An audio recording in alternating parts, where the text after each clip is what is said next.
just want to say a huge is an understatement, a huge thank you for spending your time to come and be with me tonight as I do something that I have never done before.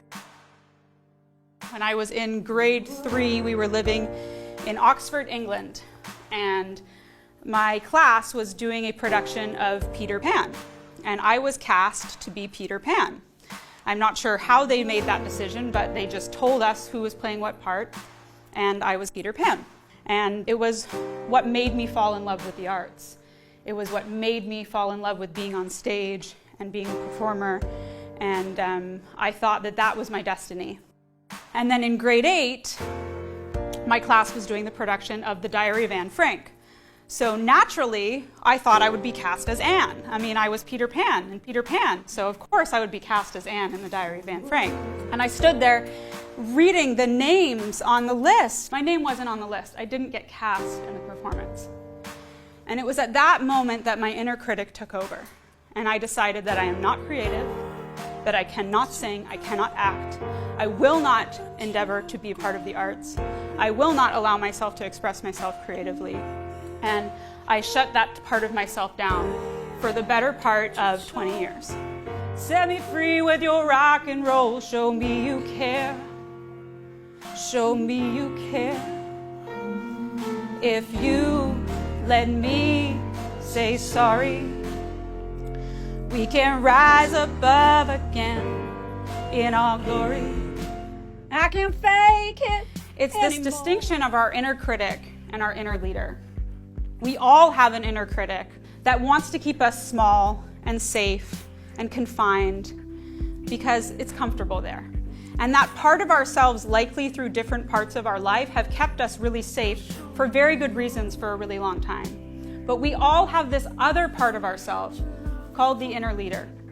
And we're always all going to have both sides. And I think one of the beautiful opportunities that we have in life is to be aware of from which place do you make your choices?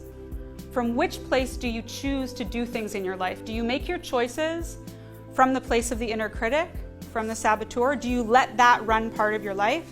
Do you let that be the place that you make your choices from? Or can you muster some courage? Can you find the inner voice, the inner leader, the inner authority, the part of you that wants to be fully self-expressed, the part of you that wants more for yourself, and can you make your choices from that place? And it's creating a relationship with that part of myself, which is why I'm standing here today. Again, I haven't always been this courageous.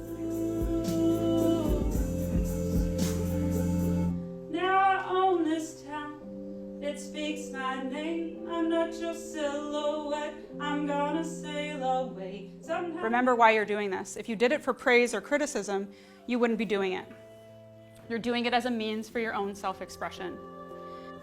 Now I own this town, it speaks my name. I'm not your silhouette, I'm gonna sail away. Sometimes I go too far, sometimes I find a way.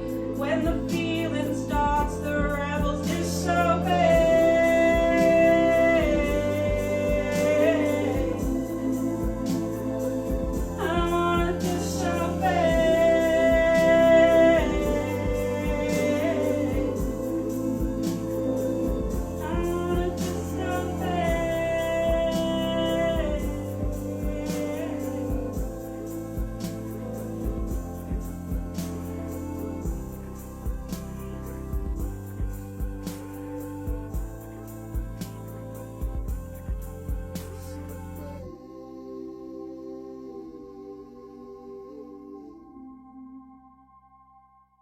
And that's a wrap.